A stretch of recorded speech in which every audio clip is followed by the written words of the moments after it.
Just checking to make sure that I'm actually recording, and I am. Hey you guys, welcome back for another chapter of sociology. So, it's been a while since last we talked. First of all, I know you've been watching the video by Ava DuVernay called 13th, and hopefully you have done those assignments that are related to it. If you haven't done that yet, you don't need to do that first. You can listen to this video and proceed. In fact, some might argue you'll have a better time of 13th after going through this section. But if you have been keeping pace with class up to this point, then you have already seen and reflected on that documentary, and we're ready to dive into the next major section you'll notice of the book.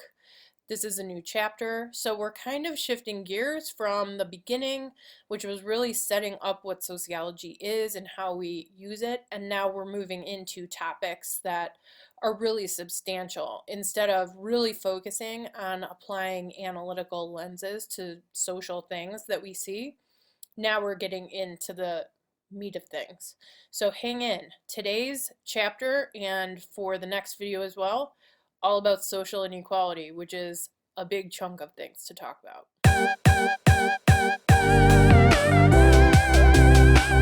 Before we really dive in though, I want to check in, see how things are going. This has been harder than I expected it to be, and I'm an introverted person. I like working at home. I like it quiet. How are you? Let's use the comments box on these YouTube videos to have a discussion. So all you need to do, if you don't see the comments box, if you don't know what I'm talking about, is look down. Look down below. You should be able to expand it right in the comments. The only thing that I'm asking you is to make sure that if your screen name that you're using on YouTube doesn't include your actual real name, or I'm not going to be able to know who you are, that you make sure you clarify that for me in your comments. So either sign it or in some way write your name in the comments somewhere so I know who's doing it. The other thing I wanted to mention before we dig into the material, and we've got a fair amount to go through today, is you'll notice there's been a slight change in the process, even as I have talked about it up to this point.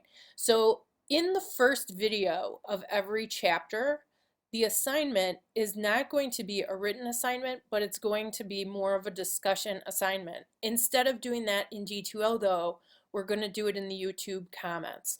So start making a practice of going down there and making sure that you write something every day.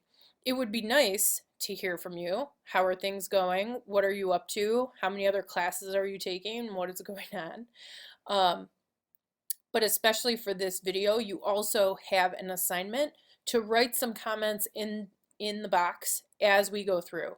You can do it whatever way you want. If you want to write down the comments as the video is going along, you're welcome to do that. If you want to save it till the end and go back and post a comment, you're welcome to. As I mentioned, in the new and revised syllabus for our online story up to this point, which you can find in D2L, this cannot hurt you necessarily, but working through the comments is going to help me to know where you are with the material, and it could help you in the end. If I see that you've been participating online and you're struggling in other ways, or things are just not working out as well, if you decide to stick with the class through the end of it, participation in the comment section can only help you, and it takes very little effort, let's be honest. So make sure you pop down there, leave me something, and make sure I know who it is that's leaving me that idea or thought, and I'll reply, and hopefully others will reply to you as well. So let's make sure to do that. Okay, let's get to chapter 7.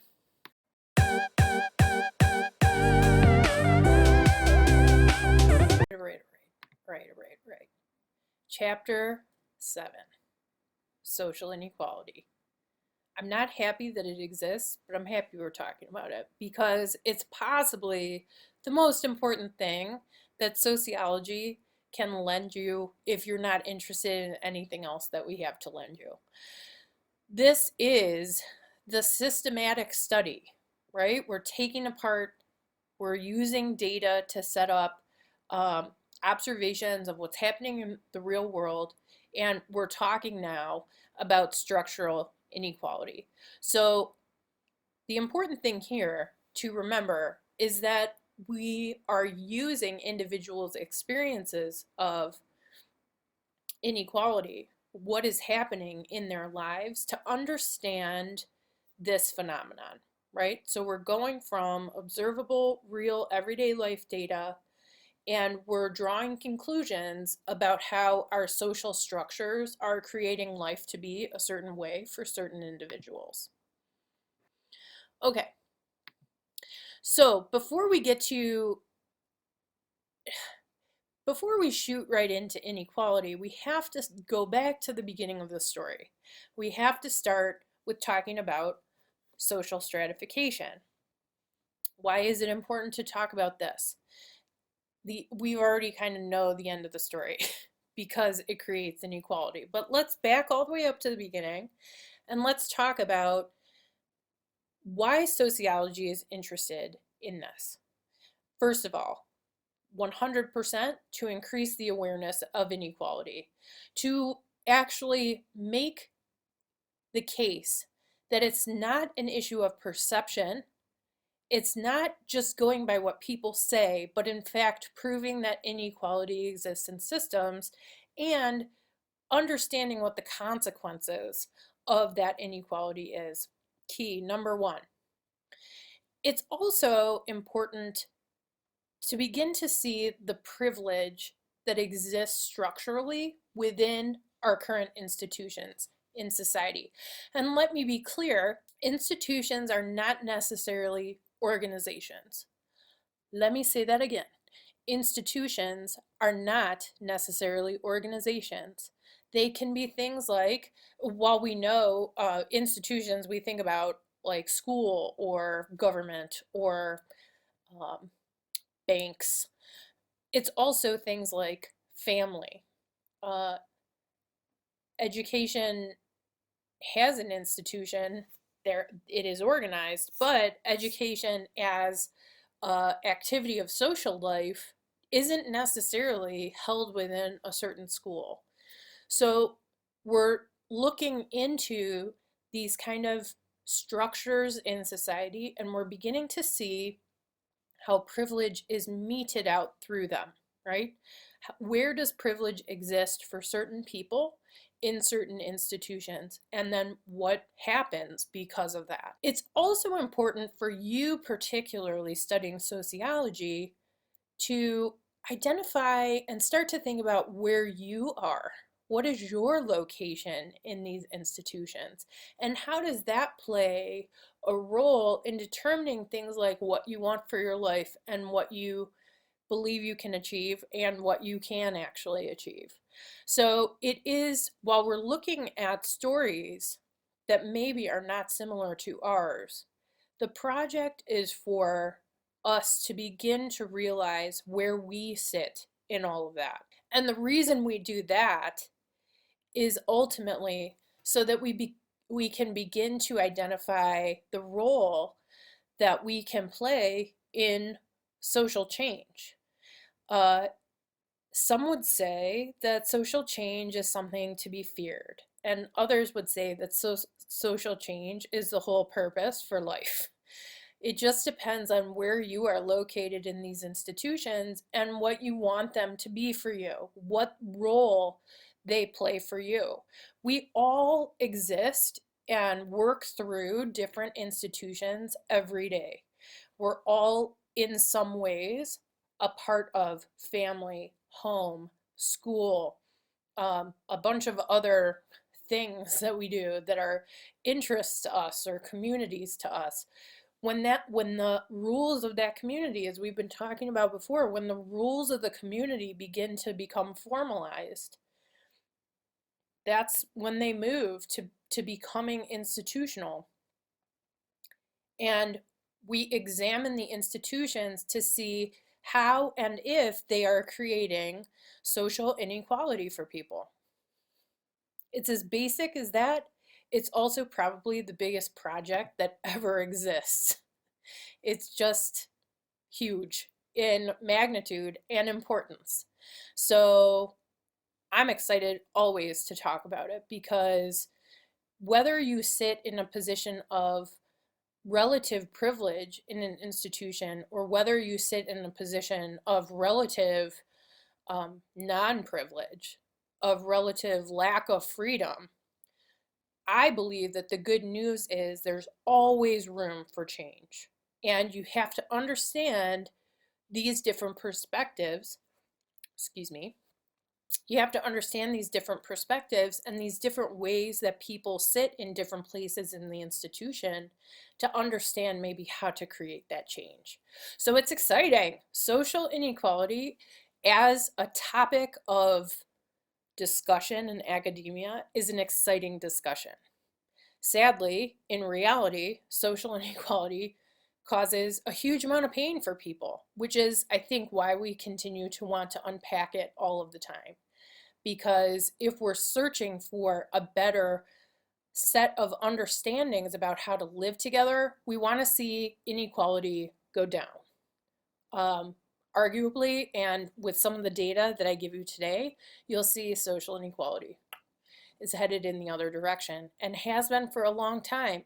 And that then makes us debate whether or not we can ever achieve any kind of actual equality, or whether institutions necessarily end up breeding inequality, right?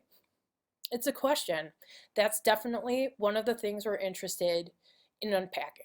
As our book tells us, social inequality is the unequal distribution of wealth, power, and privilege.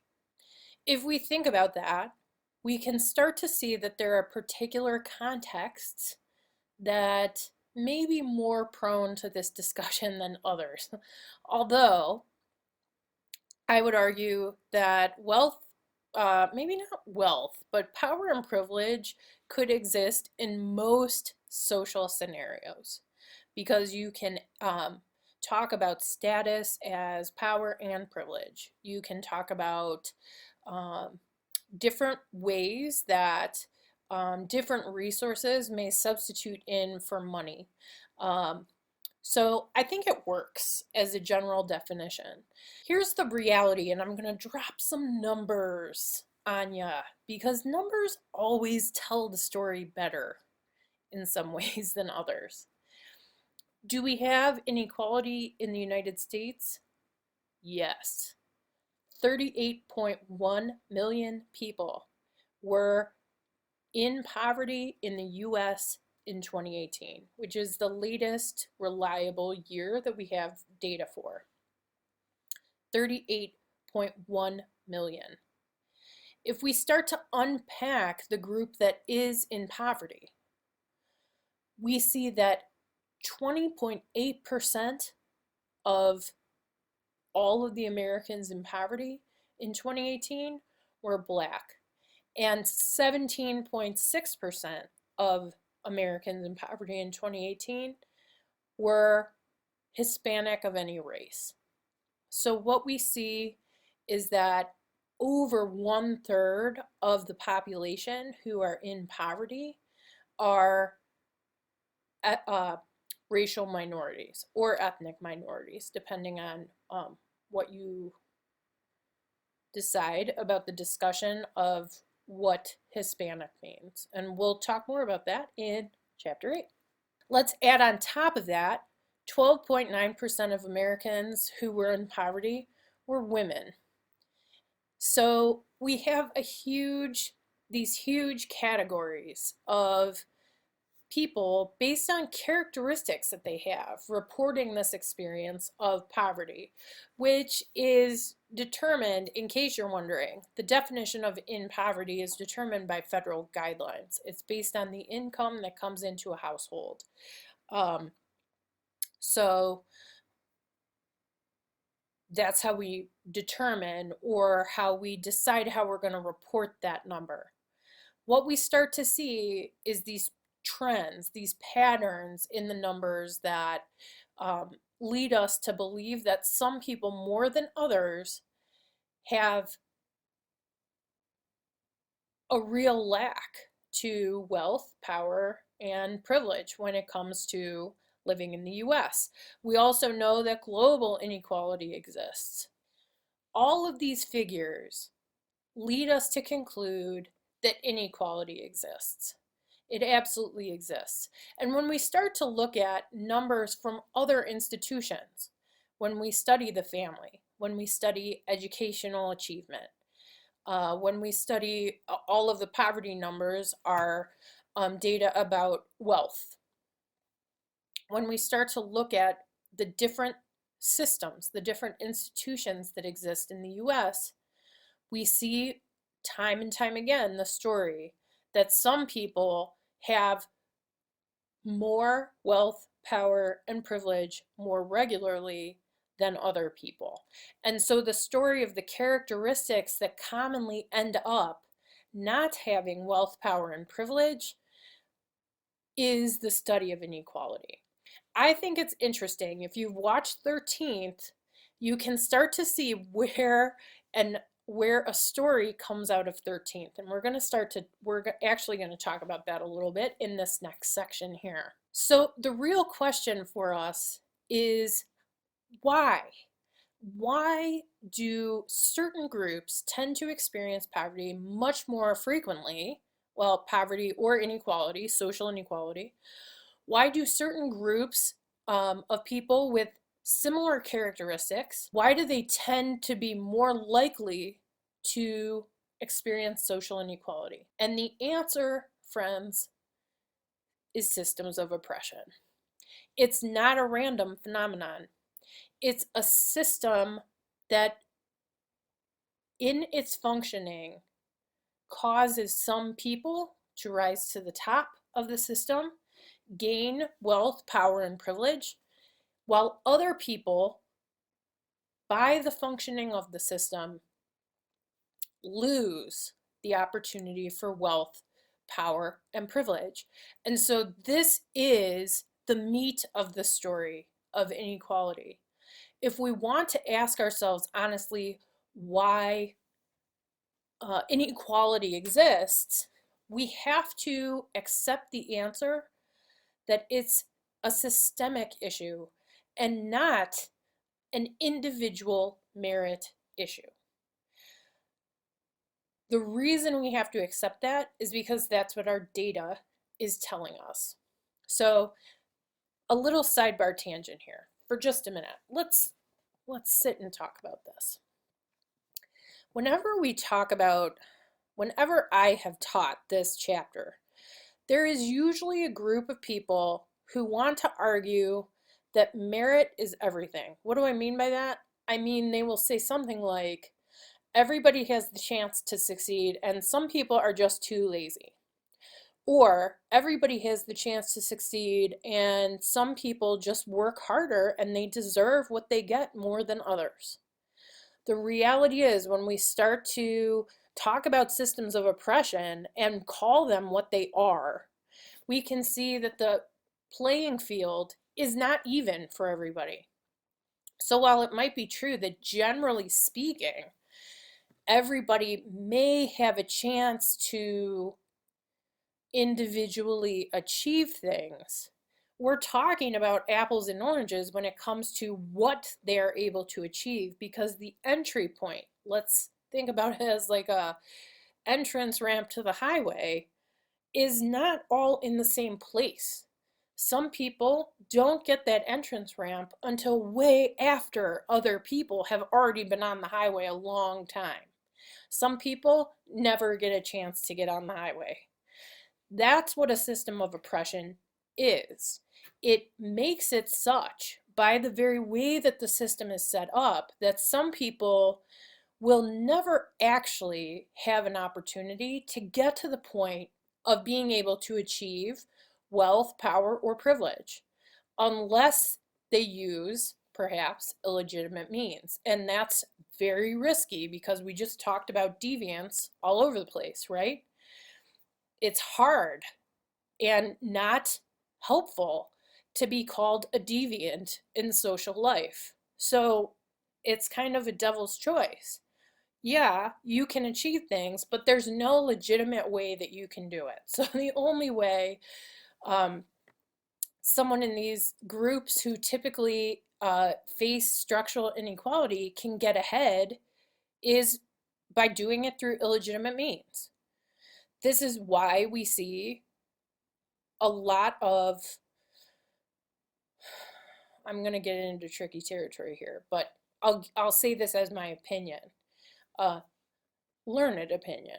But I think, and research shows that this is why we see a preponderance, a more likely story of people in poverty committing crime or being labeled as criminals, because they, as our deviance chapter talked about, they don't really have access to a legitimate means to do it. And there's a lot of arguments about this. There's maybe another sidebar coming on this, but let's leave it there for right now.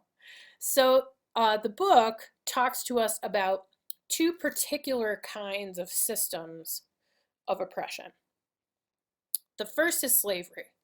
Slavery is a system that has two classes, and you may recognize Marx in some of this, because that's really what Marx was talking about. Even though he didn't call it slavery, you couldn't call it slavery. Technically, he might have wanted to. Two classes, owned and the owners and those who are owned. The issue with this, not just one, but the biggest issue with this is that people become commodities.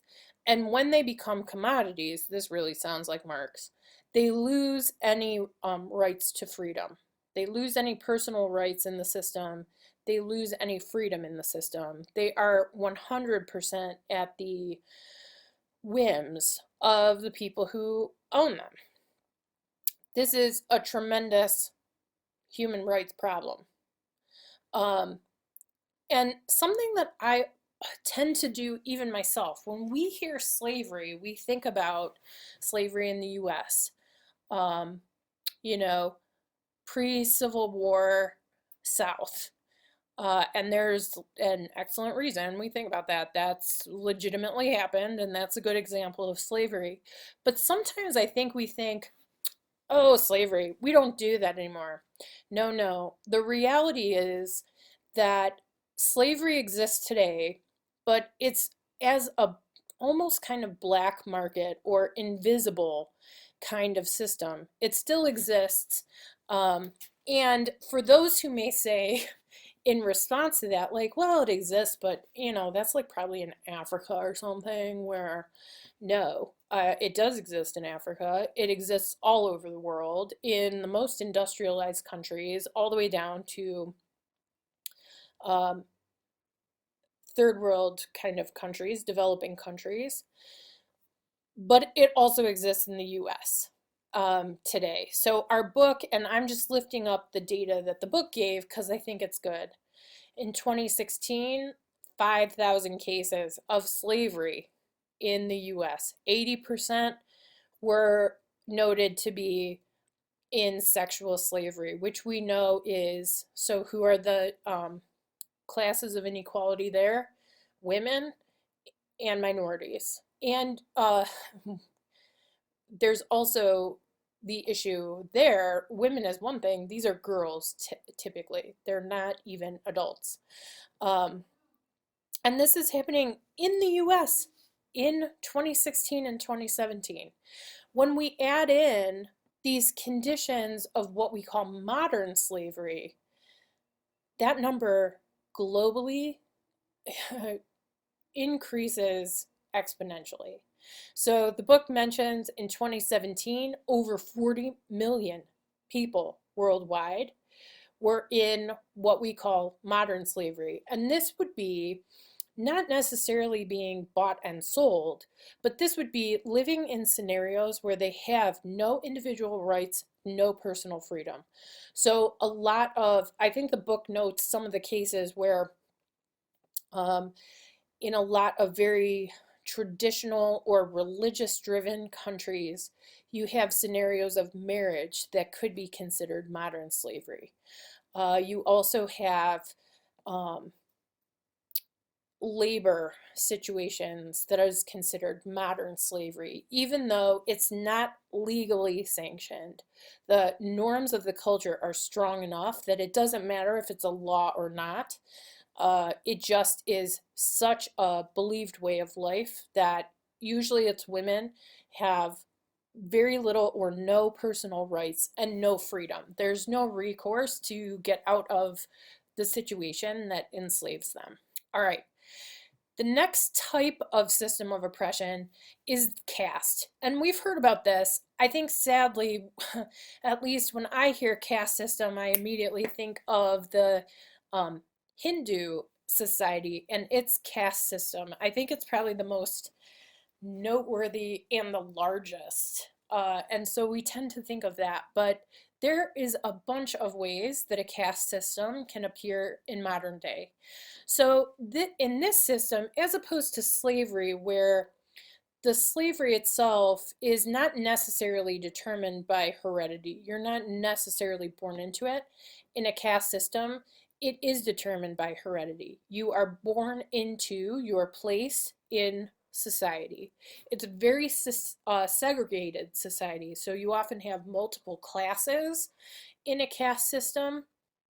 And if you go from the bottom up, the power, privilege, and usually wealth increases as you go up. So you've got the lowest of the low class who really, it's kind of, and I don't want to be reductive, and I'm not in favor of, nor am I trying to slander anyone's cultural background, but usually it's kind of the consequence of being born into the lowest class, let's say in a caste system, is something that's just kind of like bad luck. There's not much you can do about it. There's not a lot of room for you to get out of that caste. So social mobility is really hard to realize. Um, and and without social mobility, that's what kind of keeps you stuck in a place, because obviously if the power, wealth, privilege is concentrated in the top classes, everybody would want to get up there, right? I don't know of any person who's kind of mainstream who would say, no, that's all right. You can save your power and privilege. It's not for me. Usually our self-interest is to have enough of that to be comfortable. So if you're born into the lowest classes, it's a bummer for you. There's not a ton that you can necessarily do about it. And those who attempt it have to really risk a lot and work really hard to get very little ground. So the book mentions a couple examples also that are excellent. Apartheid was the system in South Africa that necessarily was it was racial segregation, legal racial segregation, very stringent.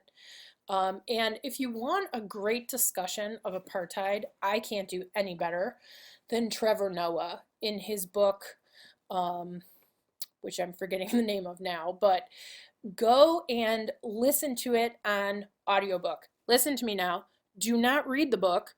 Buy it on Audible or borrow it from the library as an audiobook and listen to it, because he narrates it and he tells all of these stories of his upbringing in, is it Johannesburg? I don't remember, but it's really good and it's a great discussion of apartheid. It was terribly oppressive to anyone who was considered well, anyone who was black, but the way they considered it was not, it wasn't very scientific. It was like if you look black or you look mixed, um, you were illegal. Literally as a person, you were illegal. And he talks a lot about that. The real conundrum in apartheid, which he is an example of, Trevor Noah is an example of, the reason his book's called Born a Crime. I knew it would come to me. the reason he was born a crime is because a child who is of mixed race proves that there was a relationship between a black and a white person, and that was an illegal relationship. So people of mixed heritage in South Africa under apartheid were illegal. People could be arrested for having children of mixed race. And that is the entire story of Nelson Mandela's life. The book mentions he and Stephen Biko, who were both instrumental in collapsing apartheid. And if we don't understand why their lives are important, we need to work harder because their lives were very important and really good. The other caste system example mentioned, and we come back around to it, we've already seen Michelle Alexander in the last video, the new Jim Crow. Jim Crow laws in the US are a great example of this same type of caste system thinking, let's say. So I was just watching the movie The Help the other day. If you need a little pop culture, sorry, sitting so long, you'd think like, oof, I need to stretch or something.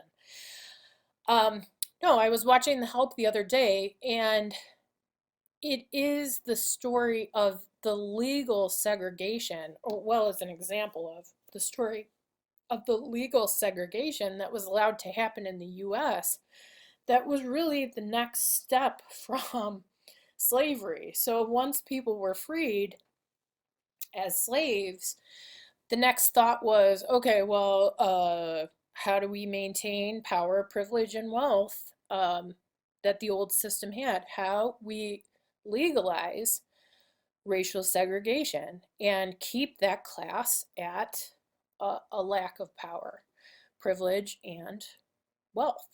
And that's what the Jim Crow laws were. I think Michelle Alexander's discussion is so interesting and super pertinent to 13th, which you've already seen or you can look forward to. What she argues, so legal segregation was overturned as a system in the 60s. But her argument is that even though today it's illegal to segregate or to racially discriminate, her argument is that encapsulated in the criminal justice system is this same caste thinking. It has the same effect of a law that made it okay to segregate or racially discriminate. And her whole argument is that the caste system exists today, just in a different form. It's in the criminal justice system that we know discriminates against blacks and racial minorities in this country. They are disproportionately overrepresented in prison populations in this country. And with that, they are legally stripped of rights, like voting, like they are held off from being able to really build any kind of personal wealth. So her argument is that we still see a caste system in the US. We still have racial segregation happening. It's just not at the federal government level, but it exists in our prisons. And I do think it's an amazing argument to have. I think there are definitely holes in that argument. I think there are a lot of ways to challenge that argument that make a lot of sense. And I love the fact that it's a really dynamic discussion that is still playing out. I think it's an excellent, excellent argument that she is making, and that essentially Ava DuVernay in her movie told. That was the story that she told in the movie The 13th. Okay, so just to kind of wrap up this section, this this beginning of chapter 7. We're actually almost halfway through the chapter at this point. I asked earlier in the video, what are the reasons that we study stratification? And we've answered that. So now I have to ask then, what are the consequences of stratification, and how does this story move us toward that end that we know, which is social inequality? So here are the consequences of stratification in this way. Number one, bolded, tattooed across my forehead, if you will, severe disparity. Stratification causes severe disparity. This is the unlevel playing field situation that we have. And by disparity, what I mean is not just what you have today, but also what you are going to be able to have in the future because of who you are as a person in a given society. I think a lot of people want to believe, especially about the US, everybody's got a level playing field. It should be fairly clear at this point, even if you don't like hearing it. It should be clear based on the data presented just in this video, which is like such a minor fraction of data that exists to prove this, that this system that we have, both our government, some of our social norms, certainly the current political climate creates a disparity that lasts generations. So we're going to be a little forward looking. In the next section, we're going to talk about poverty, and we're going to talk about the cycle of poverty, which is a multi-generational experience of poverty, that situation where you can never really dig out of it once you're in it, especially if you're a racial minority in this country. So severe disparity caused by unlevel playing fields that institutionally set different people at different starting points for achieving anything. Okay, secondly, we have an inability to access mainstream shared goals and dreams. This one is a wordy way of saying, who really believes that the American dream, for instance, as one of these ideas of a mainstream goal, who believes that every American can actually have the American dream? This data, this conversation proves that there are certain groups that will struggle inordinately to get to that goal. And if you can't see light at the end of the tunnel or see your path to the goal, number one, how much of that is a shared goal? And number two, how likely are you to sign on to it? If you can't see yourself reaching the goal, is it actually your goal? I don't know. And I think the real crux here is we should add the word that should be added here is legitimate access, which is why we tend to see, this is what I was trying to say before, it's why we tend to see, it's like a vicious cycle. If racial and ethnic minorities are less able to get the dreams and goals of the society that they live in a legitimate way, that means they're more likely to achieve it through illegitimate means. Some of those might be illegal. Regardless of whether they're illegal or not, they're going to be seen as illegitimate, so they've got deviants working against them. And if they are illegal, guess what they enter into? A criminal justice system that's going to essentially take them in and never let them go. That it's going to determine that they are going to experience social inequality forever, if they haven't already, and we know they have. So it's kind of this terrible cycle of never being able to make any progress toward anything else. Who wants to live like that? What kind of goal is that? How does that inspire anybody to play a role in social life? It's very hard, I think, to not be disillusioned. Um, and this is why we see the movements, especially the civil rights movement in the 60s in this country, um, as being so fascinating and novel, because it was a movement of hope from people who had every reason to be hopeless. And instead they said, no, no, no, no.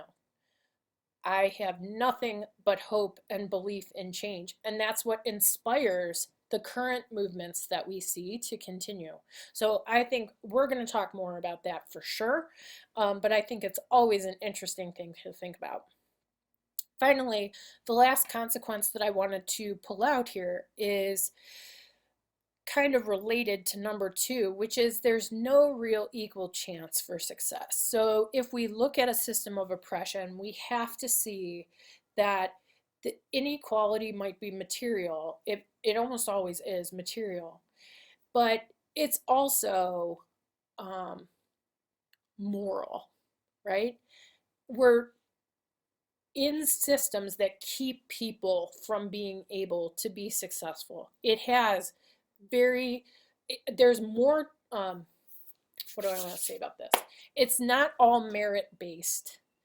And in fact, as we study the influence of systems of oppression, we start to see that in fact the successes of people who are in groups that typically face inequality, structural inequality, their successes are so incredible because they have had to work 3, 4, 5 times harder to get success legitimately in a mainstream system. And we still see evidence of that today, which I think is fascinating.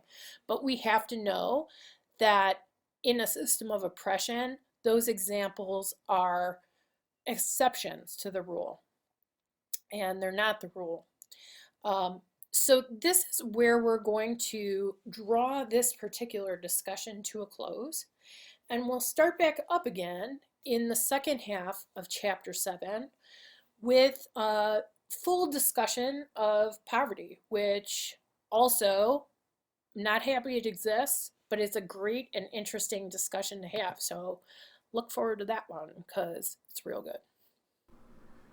Hi guys, you're so close to being done. I just wanted to leave you a final little word here of a couple reminders. So first of all, don't forget to make a comment on this video. If you have to go back and do it now.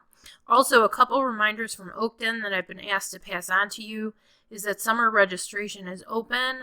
I believe all of the summer classes are online classes. And also, more time important is that your pass-fail decision, nice typo there, pass-fail decisions are due by May 13th. So if you are currently taking this class for a letter grade and you'd like to switch over to the pass-fail option, you can do so up until May 13th. But you should check to make sure that any institution you might be heading to will accept that as a acceptable grade. So with that, I'll talk to you next time. Have a good one.